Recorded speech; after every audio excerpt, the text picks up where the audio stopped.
Meu nome é César Leão, né? Eu trabalho com taxidermia aqui, pelo menos no laboratório, há 8 anos.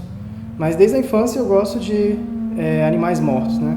No início mesmo, antes de poder formalizar o meu trabalho aqui no laboratório, eu senti uma espécie de... uma sensação de curiosidade, né? Eu não podia ver um passarinho morto assim na rua, ou um gato, que me dava uma sensação muito boa de aproximação. Por mais que ele estivesse fedido, estragado, é justamente isso que sempre me inculcou, né? A sensação de desejo de estar perto, né? Porque eu pude mexer mesmo foi por volta de 2001, que eu pude pegar o meu canário. Na verdade, eu enterrei ele faleceu de causa natural, e eu fiz um velório para esse canário e enterrei ele. Só que depois de um tempo, eu só fiz isso meio que para despistar minha mãe, para ela deixar ele em paz, né? Porque aí eu não tive condições de deixar ele lá. Aí se passaram uns 10 ou 15 dias, não lembro bem. E aí eu fui e exumei o cadáver, ele estava em decomposição já, e esse foi o primeiro contato. E eu cheguei a esconder esse cadáver da minha mãe, e ela sentiu o cheiro e reclamou muito, porque ela sentiu o cheiro e achou que estava alguma coisa morta, mas ela não sabia o que, né? Aí eu cheguei a pegar ele e esconder dela, porque ela gritava muito, até ela se acostumar, ela gritou muito, muito mesmo. E foi o primeiro contato. Eu guardei esse canário podre e, infelizmente, por medo da minha mãe, acabaram jogando ele fora, porque senão eu tinha guardado ele até hoje também, assim, com peças muito antigas que eu tenho. Bom, aí depois desse canário, né, eu prometi pra mim mesmo que eu nunca mais ia me deixar levar pelos gritos da minha mãe ou pelas pessoas que achavam isso nojento, né? Porque eu achei um desperdício muito grande jogar fora aquele crânio, justamente por causa do atlas que eu tinha do meu avô, que tinha uma parte de aves. Então aquele crânio que estava no atlas do meu avô, quando eu tive esse crânio de canário na minha mão, eu pensei, não, agora eu consegui o que eu queria, né? Aí depois disso, que eu joguei, teve que ser jogado fora o canário, eu arrumei animais atropelados, e desde os 12 anos, formalmente falando, assim, dos 12 anos eu comecei a juntar animais, todos os animais que morriam na minha casa ou que eu achava na rua, eu conservava em álcool. Não é o melhor conservante, mas eu não tinha acesso a formol, nem outro tipo de material. E simplesmente colocava eles no álcool, e até hoje eu tenho esses animais, né? Todos eles são parte da minha memória, sim. E fazem me lembrar o quanto que eu já gostava disso antes de trabalhar aqui no laboratório. E aí, eu lembro até que uma das experiências com isso, antes de formalizar minha vida profissional, foi que eu achei um crânio perto de um despacho de macumba, né? E meu pai não deixou eu pegar o crânio de gato, que era justamente uma coisa que me interessava, era a anatomia, a forma do animal. E isso, assim, para mim, eu conseguia separar muito bem a religiosidade daquele momento do animal, né? Daquele desejo que eu tinha de me aproximar da carcaça morta e tudo. Teve esse impulso, né? Essa vontade curiosa de mexer. Aí eu ignorava totalmente cheiros e o nojo natural das pessoas, né? De ver larvas. A minha irmã não suportava olhar as larvas devorando os bichos e tudo mais, mas eu tinha o prazer de ver que aquilo era uma transformação. A podridão fazia parte daquele momento, era fedido mesmo, é normal, aquele fazia parte daquele momento. E assim, essa curiosidade me incentivou a burlar esses incômodos normais que as pessoas teriam, né? E comecei a pesquisar também formas de preservar alguma coisa daquilo ali que estava se transformando, porque justamente a larva da mosca faria uma decomposição completa, iria desaparecer com aquela carcaça. E aquilo me incomodava, porque eu pensava assim, não, eu queria, de certa forma, segurar isso. E aí foi que eu pesquisei formas, materiais de ou montar um esqueleto, ou preservar uma pele. E dessa forma que eu comecei, de fato, a aplicar conhecimento científico, antes mesmo de chegar aqui no laboratório. Porque tinha vezes que eu tinha tanto amor por aquilo que eu estava fazendo, que uma vez eu levei um pedaço da mão de um gato no estojo, né, e fiz de chaveiro. Eu juro que hoje eu até penso que as pessoas acham isso esdrúxulo, nojento e tudo, mas na época era tanto desejo de estar perto daquela mão que eu coloquei ela como um chaveiro no meu estojo. E a professora de ciências na época, inclusive era de ciências, né? Era para ter um pouquinho mais de tolerância, mas ela foi muito... ela me chamou a atenção e chegou a chamar minha mãe para poder brigar, porque como é que ela deixava o filho dela levar um pedaço de gato para a escola e tudo. Na época, eu juro que depois que eu fui aprender com as pessoas na minha volta, que existia essa sensação. Eu pensava que todos eram iguais a mim, né? Que as pessoas não sentiam essa repulsa, esse repúdio, né? Mas depois eu fui entendendo. Aí hoje eu até sou mais discreto, com certeza discreto por conta disso.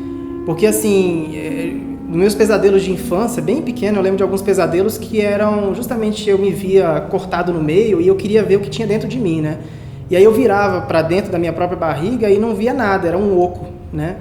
E aí quando eu vi a primeira vez esse tipo de coisa numa vaca viva, me lembrou justamente esses pesadelos que eu tinha na infância, que era de ver algo vivo com um buraco, né, no meio do estômago, que é possível, a fístula, né, que é feita para experimentos de medicamentos, para colocar justamente o material que ela iria deglutir diretamente no estômago, para não passar pelo trato da boca e tudo mais.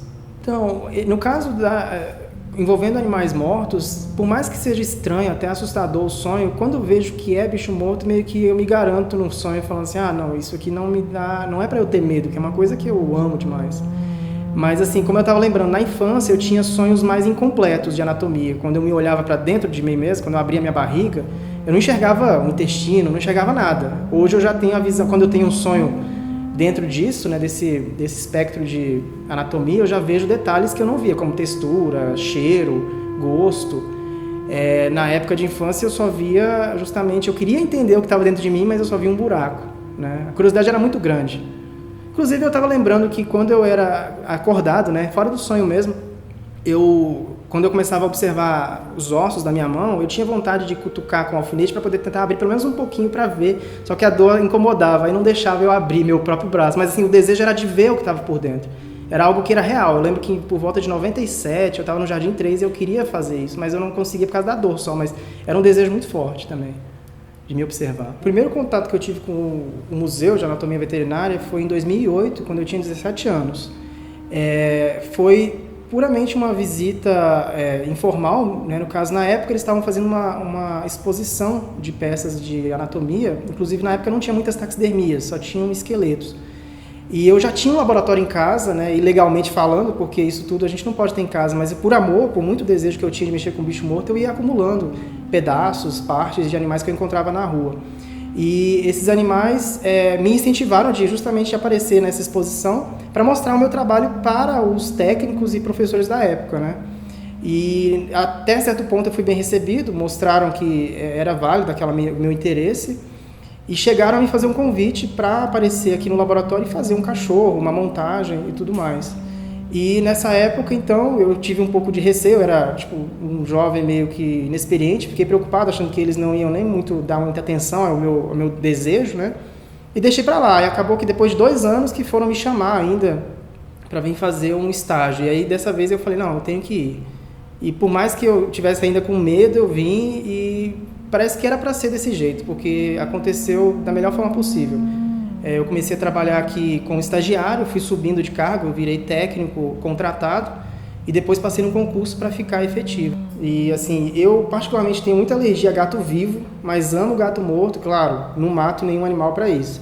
Mas todos os gatos que eu recebi de doação, com muito carinho de familiares que perderam o seu ente querido, né, seu pet, eu tenho muito prazer de fazer esses gatos, porque justamente por ter tido vários contatos, eu já fui aprimorando as técnicas. E fora que o gato em si, ele é um animal que tem uma estrutura anatômica muito adaptada a saltar, a correr, ele é muito maleável. E isso eu admiro muito nos felinos, né? Como eu não tenho acesso a grandes felinos o tempo todo, né, só alguns momentos, o gato é com certeza o que eu tenho mais contato. Quanto à vida após a morte, justamente por eu ver a insignificância como é efêmera a vida, né, pelo que eu vejo, assim, eu já abri animais muito grandes, muito maiores do que eu. E eu percebo que são passageiros. O tigre mesmo já me impressionou pelo tamanho, cavalo, vacas que eu já abri. São animais que a biomassa é muito superior à minha. E simplesmente se decompõem como eu um dia vou me decompor. E as pessoas queridas que eu já perdi na vida também vão se decompondo. Esse tipo de coisa eu comecei a raciocinar e pensando, poxa, é tão passageiro que às vezes eu me vejo como não tendo mais nada além disso mesmo. É um tempo aqui e não teria uma vida após a morte, mas justamente porque os animais parecem não se importar com isso. Parece que os animais eles vivem o aqui e o amanhã para eles não existe. Sim, eu lembro, justamente pela admiração que eu tenho da natureza, daquilo que eu já vi, eu já tive esse intuito de uma sensação de querer ser Deus também e criar formas próprias. Eu já tive esse desejo de combinar massa muscular de algum animal, né, um cachorro com uma cabeça de um animal adaptado para nado. Certas coisas já me passaram pela cabeça, justamente para sentir como que é a evolução. A evolução traz essas coisas que a gente nem imagina, mirabolantes. A evolução cria de vez em quando, animais que a gente nunca imagina que possam existir, né? É inegável que existe uma seleção natural e que alguns animais originam-se de outros, até o próprio macaco, né? Quando eu me surpreendo muito com os macacos.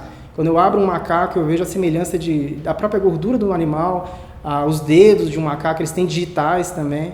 Então, a semelhança é inegável. Tudo que você não vê rosto parece que se torna menos humanizado. Então, se eu faço uma galinha com um olhar mais realista, as pessoas... Uma galinha que seja, né? Pode ser uma galinha. Um cachorro, então, causa um espanto muito maior. As pessoas se projetam, né? Traz uma sensação humana. Já um pedaço de bife, talvez as pessoas que não são vegetarianas, né? Que seja, elas justamente não vão enxergar aquele rosto, né?